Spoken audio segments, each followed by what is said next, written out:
नमस्कार दोस्तों, welcome back to money matters. Sunday का दिन है और आज बात करने वाले हैं हम लोग प्रमोटर बाइंग के ऊपर। देखो, कोई कंपनी ऐसी है जिसको प्रमोटर बाई कर रहा है, उस कंपनी का अगर रिजल्ट भी अच्छा आ जाए तो बोलो सोने पे सुहागा है कि नहीं है। और वही कंपनी का अगर टेक्निकल सेटअप मेरे सेटअप में आ जाए तो मुझे क्या चाहिए भाई, मेरी वॉच लिस्ट में तो वो पहले से आ जाना चाहिए। जैसे ही सेटअप एक्टिवेट होगा रिव्यू करके देखेंगे क्या करना है। तो इसी टाइप की 3 कंपनीज का डिस्कशन मैं आपके साथ करने वाला हूं। ध्यान रखिएगा, ये वीडियो आपकी लर्निंग, नॉलेज और एजुकेशन को बढ़ाने के लिए है। किसी टाइप से मेरी तरफ से कोई बाय सेल की रिकमेंडेशन नहीं है। हो सकता है आपको भारी नुकसान हो जाए इस वीडियो को देखने के बाद, तो प्लीज इसको रिकमेंडेशन ना माने, सिर्फ अपनी वॉच लिस्ट के लिए और अपनी लर्निंग, एजुकेशन और नॉलेज को बढ़ाने के लिए इस वीडियो को आगे कंटिन्यू करिए। हमारे नाम पे टेलीग्राम, इंस्टाग्राम पे बहुत फ्रॉड हो सकते हैं, तो उससे बचने के लिए इस नंबर पे संपर्क करिए। उसके बाद ही कोई आप मॉनेटरी ट्रांजेक्शन करिए, अदरवाइज किसी को कुछ पैसे मत दीजिए। इस नंबर पे संपर्क करिए, व्हाट्सअप करिए कि हमें ये पैसा मांगा जा रहा है, क्या आप ही है क्या, या इस तरह की अकाउंट हैंडलिंग की सर्विस, क्या पीएमएस की सर्विस दी जा रही है, क्या आप ही है क्या, हमसे पूछ लीजिए।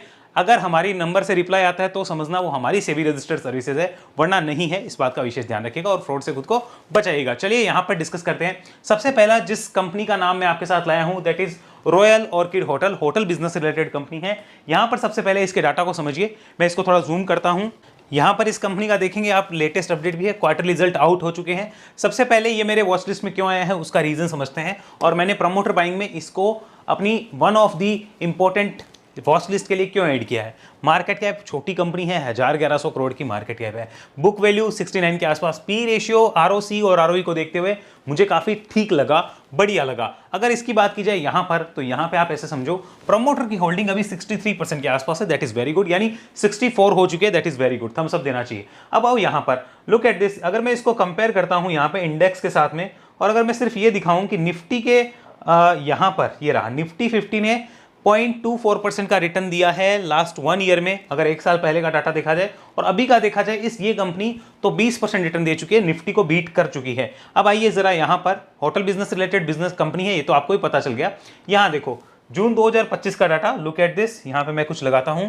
जून 2024 में 78 करोड़ की सेल, वो बढ़ के कितनी हुई भाई, 83 करोड़ हुई, thumbs up for that, very good. यहां पे 23% का मार्जिन, वो बढ़ के 25% हुआ, thumbs up for that, very good.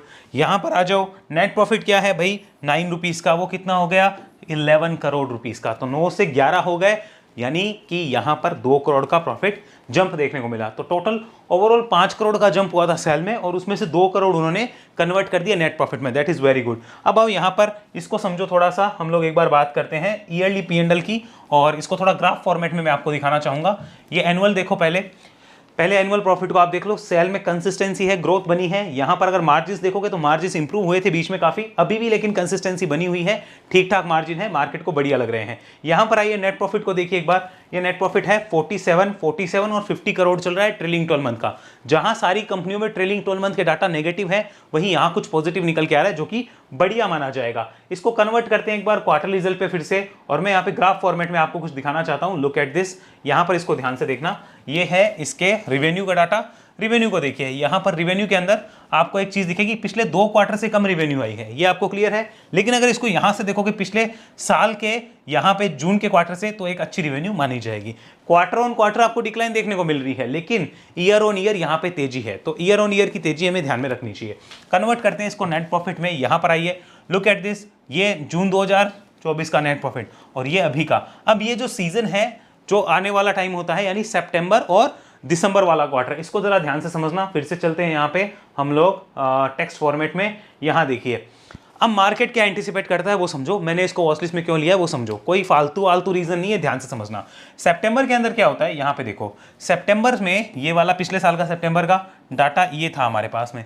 अब सबसे ज्यादा पीक क्या होता है, एक जो चालू होता है ट्रेंड वेकेशन का, इसकी एंडिंग का, वो अक्टूबर, नवंबर, दिसंबर में ज्यादा देखा गया है। अगर आप यहां पे देखेंगे तो आपको पता चलेगी वो चीजें किस तरीके से रहा है। अब आप उसके बाद भी देखो, मार्च में भी यहां पे किस तरह का रहा है। तो जो आने वाला टाइम है उसमें अगर ये अर्निंग मेंटेन कर लेती है तो एक बढ़िया नेट प्रॉफिट और आएगा, वैल्यूएशन अच्छे होंगे। अब ये बात किसको पता होगी, आपको, मुझे तो होगी नहीं, प्रमोटर को हो सकती है। तो आओ यहां पर चलते हैं, इसको देखना जरा। यहां पे share holding, look at this. Promoter uncle क्या कर रहे हैं, लगातार बाय कर रहे हैं, अभी से नहीं कर रहे हैं, आप 2024 मार्च से लो।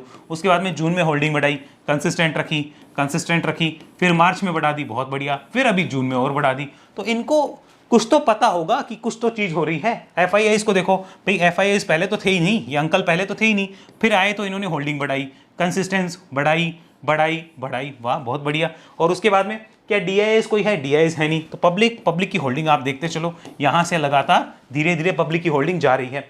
शेयर होल्डर सिर्फ 27,000 शेयर होल्डर है, ज्यादा पॉपुलर नहीं है, पब्लिक फेवरेट स्टॉक नहीं है, तो ध्यान में रखा जा सकता है। प्रमोटर को शायद अर्निंग का पहले पता हो, लेकिन वॉच लिस्ट में आ सकता है। अब इसका टेक्निकल रिव्यू करना बहुत जरूरी है, तब और चीजें क्लियर होगी। आओ जरा यहां पर इसकी बात करते हैं। Look at this is the technical data.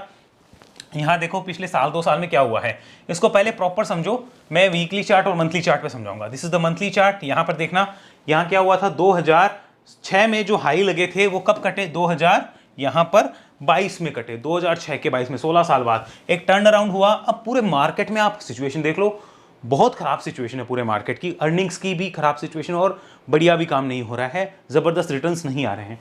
Look at this last, ये देखो फरवरी 2024 से 1.5 साल हो चुका है, ये देखो क्या कर रहा है। This is 18 months consolidation. आप समझ रहे हो क्या इस चीज को? This is 18 months long consolidation. 18 महीने हो गए हैं इसको कंसोलिडेट करते हुए, 18 मंथ्स। आप समझो इस चीज को, इस रेंज के ऊपर अगर ये निकलता है तो क्यों नहीं बुल्स उसको देखेंगे, मुझे ये बताओ। तो यहां पर तो ये वॉच लिस्ट का पार्ट होना चाहिए कि नहीं होना चाहिए? This should be the part of watch list.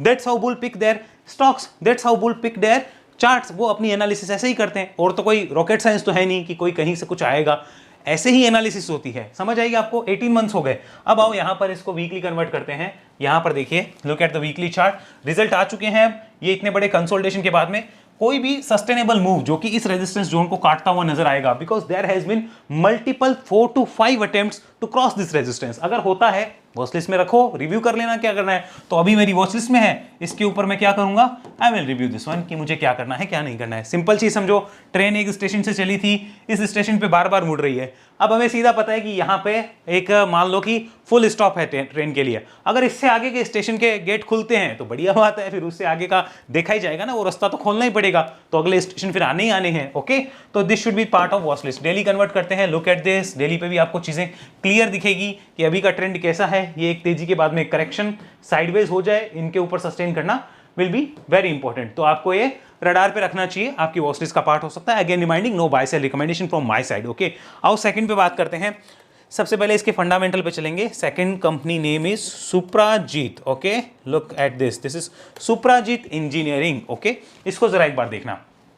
This is सुप्राजीत, और ये कंपनी क्या करती है, ऑटो कंपोनेंट रिलेटेड बिजनेस में है। सो मार्केट कैप 6000 करोड़ की है, पी रेशियो 56 का है, जो कि हाई है looking at the ROC and ROE. लेकिन फिर भी प्रमोटर ने बाय किया, तो we should look at this कि क्या हो रहा है। डेट टू इक्विटी रेशियो थोड़ा सा है, जो नहीं होता तो ज्यादा बेटर होता, क्योंकि अगर यहां पर 0 ही मिलता तो मुझे बहुत अच्छी मिलता, लेकिन ठीक है तो है, पता तो करना पड़ेगा भाई। आगे समझो, प्रमोटर होल्डिंग 45% के लगभग की है। अब आइए जरा लास्ट 1 ईयर का परफॉर्मेंस देखते हैं, क्या है, क्या बॉटम आउट हो रहा है, क्या हो रहा है, वो सारी चीज एनालाइज करते हैं। So there has been some kind of changes. ये देखो, ये यहाँ पे ये तो 24% माइनस में रहा है, जबकि निफ्टी 0.24% अप रही है। तो निफ्टी के साथ तो इसने अच्छा नहीं किया, निफ्टी से तो खराब परफॉर्म किया है। यहाँ पे आइए, एनालिस्ट इसको 85% जो है वो बाय रेटिंग सजेस्ट कर रहे हैं।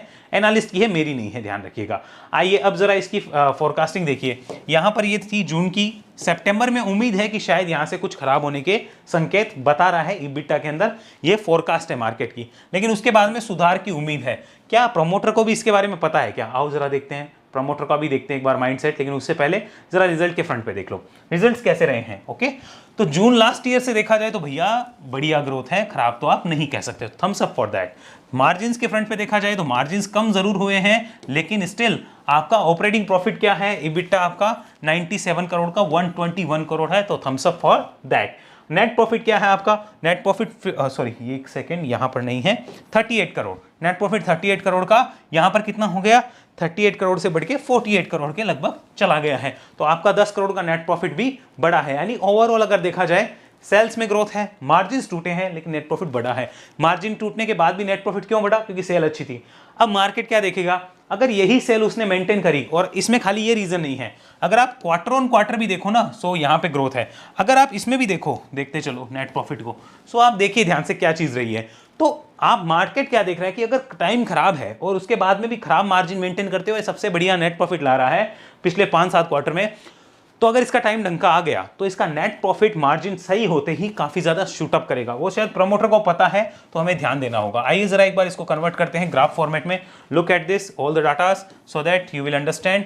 यहाँ पे आइए, ये रेवेन्यू है, रेवेन्यू देखिए हाईएस्ट एवर रेवेन्यू पोस्ट करी है कंपनी ने, कभी भी इतनी रेवेन्यू नहीं आई है। अब चलिए सबसे पहले यहाँ पर नेट प्रॉफिट पे, नेट प्रॉफिट कितना है, सबसे बढ़िया नेट प्रॉफिट 59 करोड़ का था मार्च 2024 में, उसके बाद इतना अच्छा नहीं आया। लेकिन अब जो है यहाँ पर देखिए क्वार्टर ऑन क्वार्टर भी ग्रोथ है, और अगर आप जून 2025 का देखते हो 48 करोड़ का है, और पिछले साल जून का 38 करोड़ था, तो ईयर ऑन ईयर भी ग्रोथ है। सो दो ग्रोथ हमें देखने को मिली है। ऑल्दो हाईएस्ट एवर रेवेन्यू है, मार्जिन कम है, इसलिए प्रॉब्लम है। अगर आप देखेंगे यहाँ पे हम लोग लगाते हैं इबिटा, यहाँ देखिए ये इबिटा जो है आपको दिख रहा होगा, एक मार्च 2024 का वो 114 करोड़ था, यानी इबिटा सबसे ज्यादा अभी ही आया है। इबिटा का मतलब क्या होगा, एक तरीके से आप ऑपरेटिंग प्रॉफिट समझ लो, okay. Earning before interest tax depreciation amortization, इसका फुल फॉर्म ये होता है, earning before interest tax depreciation amortization, okay. अगर आपने सीएस पढ़ी है तो आपको पता होगा, वरना छोड़ दीजिए, इतनी माथाफोड़ी मत करिए। आगे आइए यहाँ पे शेयर होल्डिंग पे, इसको देखो जरा, यहाँ पे प्रमोटर्स ने क्या किया है, लुक एट दिस। प्रमोटर की होल्डिंग यहाँ से यहाँ पे घटी थी, ये माइनस हुई थी, वो अब होल्डिंग जो है मार्च से जून के बीच में वापस से प्लस हो चुकी है। खाली यही नहीं, if you look at the consistence buying of the FIIs, तो वो मुझे सरप्राइज करी, तो मैंने कहा यार इसको वॉच लिस्ट में लेना चाहिए। काफी चीजें थी तो मैंने वॉच लिस्ट में इसको इंक्लूड किया है। अब आते हैं यहाँ पे DIS, तो DIS को देखें तो वो एक कंसिस्टेंटली होल्डिंग मेंटेन किए हुए हैं, हालांकि पिछले 2 क्वार्टर से वो जो है वो लगातार बेचे जा रहे हैं, but that's not the concern because 2 big players are buying, और उनकी टेंशन ये DIS की टेंशन से ज्यादा होगी। आप ये समझो इसके पब्लिक शेयर होल्डर को, तो 26% की होल्डिंग थी पहले, जो कि घटते हुए यहाँ पे 24% तक आ चुकी है, जो भी हमें ध्यान में होनी चाहिए। क्या पब्लिक पॉपुलर स्टॉक है, answer is no. 76,000 shareholders के बारे में ही इसको पता है, बाकी इतना पब्लिक में पॉपुलर नहीं है, so that is a good thing. So ये रीजन था मेरे इसको वॉच लिस्ट में लेने का। यहाँ पर आइए, लुक एट दिस, हमने सुप्राजीत टाइप किया ही नहीं भैया, हम फटाफट जल्दी में हैं, ओके। रुक जाओ, सुप्राजीत टाइप करो भाई, दिस इज सुप्राजीत इंजीनियरिंग। अब आइए इसको जरा ध्यान से देखिए, तो this is Suprajit engineering data. मार्च 2024 में टॉप लगा था, तो मार्च 2024 में अर्निंग का टॉप लगा था, यानी उसका रिजल्ट आया होगा अप्रैल मई में। तो यहाँ पर आइए, ये देखो अगले साल लास्ट ईयर यहाँ पर अगस्त के अंदर इसका टॉप लगा, अगस्त के बाद में नीचे रहा, यानी 1 साल हो चुका है। अब आइए मंथली चार्ट पे, ओवरऑल ट्रेंड देखो, तो ओवरऑल आप देखेंगे तो इस कंपनी ने ओवरऑल ग्रोथ ही करी है लॉन्ग टर्म में। यहाँ पर एक चीज पता चलनी चाहिए कि ये जोन पीछे भी एक इंपॉर्टेंट लेवल था, यहां भी एक इंपॉर्टेंट लेवल रहा है, और अभी भी एक इंपॉर्टेंट और की लेवल प्ले कर रहा है, लेकिन इसने थोड़ा सा रेजिस्टेंस ऊपर की साइड शिफ्ट कर दिया। So we should consider that as a particular resistance zone. तो यहां से इसके ऊपर नई ट्रेन की शुरुआत है, नए स्टेशन की शुरुआत है, वरना ये एक बाउंस आया है, नीचे है, जब इसको काटता है तो रिव्यू होगा, नहीं काटता है तो चलते जाओ, फिर कोई मतलब ही नहीं है, कोई प्रमोटर बाइंग का मतलब नहीं है, पूरी एनालिसिस का कोई मतलब नहीं रहेगा। तो हमें एक्सटेंशन चाहिए, उसका एक्सेलरेट होना चाहिए, तब काम है। नहीं होता है तो हमें कोई लेना देना ही नहीं है, हम कोई काम करेंगे ही नहीं, waiting for that moment, okay. तो मंथली चार्ट क्या बोलता है भाई, मंथली चार्ट बोल रहा है करेक्टिव मोड में है। अब देखते हैं वीकली क्या बोलता है, आओ। वीकली चार्ट क्या कह रहा है, वीकली चार्ट भी एक ही बात कह रहा है कि एक रेजिस्टेंस जोन जो पकड़ा था, उस रेजिस्टेंस जोन से ये जो है करेक्शन कर रहा है। तो इस करेक्शन को करने के बाद, यानी कि बुल्स ने अपना अटैक किया, बेयर्स ने अपना किया, इस बेयर्स के अटैक को तोड़ना है तो बुल्स को इसे यहां से इस लेवल को फोड़ना पड़ेगा, और जब ये लेवल फूटेगा तब हमें क्लियर होगा कि फर्दर एक्सटेंशन आएगी कि नहीं आएगी। कन्वर्ट करते हैं इसी को डेली पे, लुक एट दिस। यहाँ पे बहुत सिंपल चीजें हैं, ज्यादा कॉम्प्लिकेटेड करने की जरूरत नहीं है, ध्यान से देखो। वैसे मैं ज़्यादा टाइम खड़ा नहीं रह सकता, मेरी आंखों में कुछ प्रॉब्लम चल रही है, इसलिए मैं चाहता हूँ वीडियो को फटाफट आपको समझा दूँ, एक्सप्लेन कर दूँ। मेरी आंखों में थोड़ी सी प्रॉब्लम है, मुझे देखने में तकलीफ हो रही है, क्योंकि पूरे दिन हम स्क्रीन के ही चिपके रहते हैं, तो थोड़ी प्रॉब्लम शुरू हो गई। बाकी मुझे पता है भगवान की दया रहेगी, कर लेंगे यार मैनेज। यहाँ देखो, अब इसको समझना, यहाँ पर ये क्या हुआ है देखते जाओ। ये डेली चार्ट, यहाँ पे एक बेस बिल्डिंग, ब्रेकआउट, एक स्विंग बना, यहाँ से फिर से एक कंसोलिडेशन, लेकिन कंसोलिडेशन का ब्रेकआउट आता तो हम देखते, ब्रेकडाउन आ गया तो हम देख नहीं रहे, लेकिन हम वॉच लिस्ट में तो रखें। क्यों? Promoter buying, quarter on quarter growth, year on year growth, plus FIIs buying, तो डबल कंडीशंस है, तो इसके ऊपर रिव्यू करेंगे। तो अभी वॉच लिस्ट का पार्ट है और इस जोन के ऊपर रिव्यू किया जाएगा, ठीक है। आओ आगे चलते हैं थर्ड पे। मैं थोड़ी जल्दी कर रहा हूँ, उसके लिए क्षमा चाहूँगा, क्योंकि थोड़ा सा ना आंखों में तकलीफ है, देखने में प्रॉब्लम हो रही है। The third one is Harsha engineers, थोड़ी सी प्रॉब्लम है, तकलीफ हो रही है, तो उसके लिए क्षमा चाहूँगा मैं, मुझे थोड़ी जल्दी है, देखने में प्रॉब्लम आ रही है।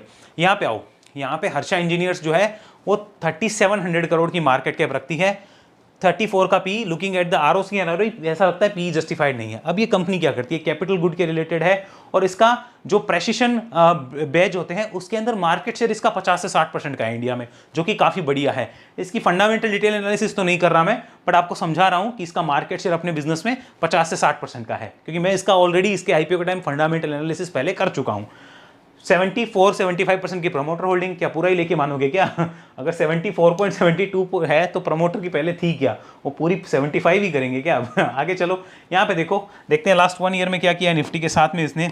यहाँ पे निफ्टी को लगाया, सो निफ्टी ये भी 24% माइनस रहा है सुपराजीत की तरह। अब आओ जरा यहाँ पर लुक एट दिस, एनालिस्ट क्या कह रहे हैं, डिवाइडेड है, ज्यादातर होल्ड की रेटिंग दे रहे हैं और यहाँ पर बाय की रेटिंग देने वाले एनालिस्ट जो है उनका डाटा कम है। आगे चलिए यहाँ पे देखते हैं, ये फोरकास्ट में सितंबर में कुछ और दिखता है कि प्रॉब्लम आ सकती है, पर उसके बाद में EBITDA सुधरने की उम्मीद है, ऐसी फोरकास्ट बता रही है। अगर प्राइस को लेके फोरकास्ट देखी जाए तो प्राइस फोरकास्ट तो ये तो अपने हिसाब से वो तीनों तरफ बता रहा है, मतलब नहीं है ऐसा कुछ। ओके, यहाँ पे आते हैं EPS की फोरकास्ट देखता हूँ मैं क्या आ रही है। सो EPS फोरकास्ट वही है कि सितंबर में थोड़ी सी दिक्कत है, फिर उसके बाद में ठीक ठाक होने की उम्मीद मार्केट लगा के बैठा है, बट इट्स नॉट गारंटी, ये ध्यान रखना है, फोरकास्ट है। अब आओ इसको देखो, जून के अंदर क्या रहा है, पिछले साल जून में 351 करोड़ की sale, margin 16%, 63 crore operating profit, 376, that means growth growth growth, बहुत बढ़िया। यहाँ पे कितना हो गया, यहाँ पे स्लाइटली इंक्रीज हुआ है, कुछ खास नहीं है। मार्जिन 1% घटे हैं तो वो प्रॉब्लम आई है, जबकि सेल बड़ी है फिर भी वो यूटिलाइज नहीं हो पाया। क्यों? क्योंकि मार्जिन 1% घटे हैं। ओके, यहाँ पर आइए, नेट प्रॉफिट कितना है, 36 करोड़ था लास्ट ईयर और अभी कितना है 38। बट अच्छी चीज पता है क्या है, अब आओ समझाता हूँ। ये देखो क्वार्टर ऑन क्वार्टर, ध्यान से देखना, पिछले 5 क्वार्टर में सबसे बेस्ट रिजल्ट है। अगर आप पीछे भी जाओ 37 के बाद में 38 करोड़ का सबसे बेस्ट रिजल्ट आया है। अब यहां पर इसको देखो, इसको समझना एक सेकेंड, लुक एट दिस। ये ऑपरेटिंग प्रॉफिट मार्च में कितना था, 62, 63, 54, 50, 60, 99, 19 और ये 66। तो यहाँ पे अगर आप ध्यान से देखोगे ना, पिछले कई क्वार्टर से सबसे बढ़िया EBITDA है। मैं इसको आपको ग्राफ फॉर्मेट में दिखाता हूँ। यहाँ देखिए, लुक एट दिस, EBITDA पे चलते हैं, ध्यान से देखो यहाँ पे, ये देखो यहाँ पर इतना बढ़िया EBITDA है ना, कभी मेरे को नहीं दिख रहा पिछले कई सालों में। सबसे बढ़िया EBITDA आपको देखने को मिलेगा, लुक एट दिस, ये रहा सबसे बढ़िया EBITDA है जो पिछले कई सालों में नहीं। अगर आप देखोगे ना कोई भी ईयर में, आप देखते जाना, वो 66 करोड़ का था, ये वाली लाइन, ये एक भी साल में क्रॉस नहीं हुई। अगर आप पीछे देखते जाओ तो EBITDA सबसे बेस्ट है। EPS के ऊपर आते हैं, यहाँ पे आओ, वेयर इज EPS, ये रहा EPS, लुक एट दिस। यहाँ पे आते हैं, ऊपर करते हैं इसको ताकि आपको दिखे। सो जून में जो EPS है that is one of the best EPS। उसके बाद अगर प्रमोटर बाइंग तो मैं क्यों ना वॉच लिस्ट में लूँ, आप बताओ। नेट प्रॉफिट को देखो, यहाँ पे net profit one of the best है, आप देखते जाओ, लुक एट दिस, समझ आ गया? तो मैं क्यों ना भाई अपनी वॉच लिस्ट में लूं, समझ आ रहा है ना? तो ये वॉच लिस्ट में आने के रीजंस जो है वो कोई आलतू फालतू रीजंस नहीं है, प्रॉपर एनालिसिस है, उसके बाद में वॉच लिस्ट का पार्ट बनते हैं। अभी भी वॉच लिस्ट है, कोई एग्जीक्यूशन नहीं है। एक बीच में आपको यहाँ पे दिखेगा, एक क्वार्टर में इसने परफॉर्मेंस खराब भी दी थी। अब आओ जरा यहाँ पे रिवेन्यू के ऊपर आओ, रिवेन्यू सबसे बेस्ट है क्या? So the answer is no, revenue सबसे बेस्ट यहाँ पे थी। तो रिवेन्यू सबसे बेस्ट ना होते हुए भी अगर हम सबसे बेस्ट EPS, नेट प्रॉफिट और EBITDA लाए तो रिवेन्यू बेस्ट हुई तो ज्यादा अच्छी उम्मीद होती है। साथ में अगर प्रोमोटर्स की यहाँ बाइंग आई है तो क्या ही कहना। ओके, आओ देखो प्रोमोटर्स क्या कर रहे हैं, यहाँ से कंसिस्टेंट बैठे थे, जैसे ही उनको दिखा कि प्राइस अपना स्लो है तो उन्होंने थोड़ी सी इंक्रीज कर दी होल्डिंग। FIIs क्या कर रहे हैं, FIIs ने भी पिछले कुछ क्वार्टर में यहाँ पे थोड़ा सा एंट्री करी है, but that's not a big entry, कोई बहुत बड़ी एंट्री नहीं है। DIIs ने भी यहाँ पे एंट्री करी है, दैट इज गुड थिंग, वो ध्यान देने वाली बात है। पब्लिक के पास कुछ है क्या? हाँ, पब्लिक के पास 10% के आसपास का काम है, उन्होंने भी अपनी होल्डिंग जो है वो थोड़ी सी बढ़ाई है, स्लाइटली होल्डिंग बढ़ी है। तो घटी किससे है भाई? अदर्स के पास जो होल्डिंग होती है वहां से होल्डिंग घटी है। 78,000 लोगों के पास इसके शेयर्स हैं, तो यानी कि ज्यादा पब्लिक पॉपुलर स्टॉक नहीं है, तो हमारी वॉच लिस्ट का पार्ट बनता है। अब आओ जरा यहाँ पर इसको देखो चार्ट पे, और थोड़ी सी जो मैं जल्दी कर रहा हूँ उसके लिए मैं क्षमा चाहूँगा, वरना मैं इसको और डिटेल में एक्सप्लेन करता, बट आप भी छोटा वीडियो चाहते हो, मुझे थोड़ी सी प्रॉब्लम हो रही है, दर्द हो रहा है, आपको मैं समझा देता हूँ। चलो यहाँ पर देखो, ये वाला पूरा डाटा, पहले इसका IPO से लेके अभी तक का, ये IPO के बाद में काम हुआ, यहाँ से एक बेस बना। देखो मैं एक चीज़ बताता हूँ, ये जब बना था यहाँ मैं होता तो मेरी तो एंट्री बनती, मैं तो फ्रेंकली बता रहा हूँ, मैं तो एंट्री करता और स्विंग खेलता। उसके बाद में ये ट्रेंड यहाँ पे वीक हो जाता तो काम खत्म, पूरा काम खत्म, पैसा हजम। नीचे आ गया, यहाँ बेस बिल्डिंग हो रही है, दैट इज वेरी गुड। इस जोन के ऊपर अगर आता है, मैं रिव्यू करूंगा कि क्या पैटर्न बन रहा है, क्या हो रहा है। फिलहाल कुछ दिख नहीं रहा, अगर बनता है तो रिव्यू किया जाएगा और देखा जाएगा। ओके, तो ये डेली चार्ट पे डाटा है। गिरावट के बाद में प्रमोटर बाइंग आ रही है, कंपनी के रिजल्ट्स अच्छे हैं, तो क्यों ना देखूं। अब मैं क्यों कह रहा हूं कि कोई पैटर्न बनेगा, देखो ये यहां पर गया है और ये यहां तक है, कायदे से तो इसके ऊपर रिव्यू हो जाता है, लेकिन अगर ये यहां से ऐसे जाके कुछ ऐसा करता है तो मैं इसको इसके ऊपर देखना चाहूंगा, शेडो वेडो बनता है कि नहीं बनता है, क्या होता है वो देखना पड़ेगा। तो एक बार मैं इस पूरे जोन को वॉच लिस्ट में रखूंगा, इस जोन के ऊपर आते इसको वापस रिव्यू करके देखना चाहूंगा क्या करना है। So this is the daily data. Monthly convert करते हैं, look at this. Monthly data भी कुछ बता रहे हैं कि फिलहाल लग नहीं रहा है कि अगस्त में इतना शार्प रिकवर हो सकता है क्या, बाकी देखते हैं क्या होता है। अगस्त सितंबर लगता है कि 2-3 महीने साइडवेज हो सकता है, लेट्स सी। लेकिन वॉच लिस्ट का पार्ट होना चाहिए क्योंकि चार्ट की फॉर्मेशन ऐसी है कि ये एक ट्रेंड ले चुका है। जैसे देखो यहाँ पर ये एक ट्रेंड ले चुका है, ये एक करेक्टिव ट्रेंड है। देखते हैं लेट्स सी ये इसको ऐसे फॉलो अप आता है या फिर ये नीचे जाके खत्म हो जाता है। लेट्स सी क्या होता है आगे। देखो यहाँ पर वीकली चार्ट, वीकली पे कुछ है, देखो बहुत अच्छा कंसोलिडेशन था वीकली चार्ट पे, तो सीधी बात है कंसोलिडेशन है तो उसका ब्रेकआउट कर दो, तब बुल्स की वापसी हो सकती है। तब तक बुल्स की वापसी नहीं है, बुल्स सोए हुए हैं और शांति में है। मेरी तरफ से कोई रिकमेंडेशन नहीं है, आपको भारी नुकसान हो सकता है तो रिकमेंडेशन ना मानना प्लीज़, इसको अपनी वॉच लिस्ट का पार्ट रखिएगा। और ऐसी एनालिसिस अगर आप सीखना चाहते हैं, समझना चाहते हैं तो वेब एनालिसिस में आ सकते हैं, जहां 1-to-1 मेरे साथ सीख सकते हैं। उसकी डिटेल आपको इस नंबर पे संपर्क करके मिल जाएगी, व्हाट्सअप करिए आपको डिटेल मिल जाएगी, एंड देन उसके बाद में आप कॉल अरेंज करा के अपना शेड्यूल बुक कर सकते हैं। अगर आप लोगों को वीडियो अच्छा लगा हो तो लाइक शेयर सब्सक्राइब जरूर करिए, और चैनल पे बेल आइकन है वो दबा के ऑल नोटिफिकेशन ऑन करो, क्योंकि कई लोगों ने कर ही नहीं रखे, फिर उनको लगता है अपडेट मिस हो गई, तो इसलिए ऑल नोटिफिकेशन ऑन जरूर कर लीजिएगा। अदर सोशल मीडिया प्लेटफॉर्म पे हमारी डिटेल्स नीचे चल रही है, और हमारी सेबी रजिस्टर्ड सर्विसेज के लिए हमारी वेबसाइट को विजिट जरूर करिए, या फिर हमारे दिए गए नंबर पर आप संपर्क कर सकते हैं। अगले वीडियो मिलते हैं, तब तक के लिए धन्यवाद। ध्यान रखिएगा इस नंबर पर कॉल करने की बजाय व्हाट्सअप करेंगे तो आपको क्विक रिप्लाई आएंगे, क्योंकि कॉल बहुत ज़्यादा आ जाते हैं तो एक एक को समझाना मुश्किल होता है। सारी डिटेल के बारे में हम लोग आपको मैसेज भेज देंगे, आप पढ़ सकते हैं और कोई डाउट हो तो आप पूछ सकते हैं। अगर किसी भी सर्विस के रिगार्डिंग कुछ पूछना है इस नंबर पे मैसेज ही करिएगा और कुछ मत करिएगा। अगली वीडियो तक के लिए धन्यवाद। जय हिंद, जय भारत।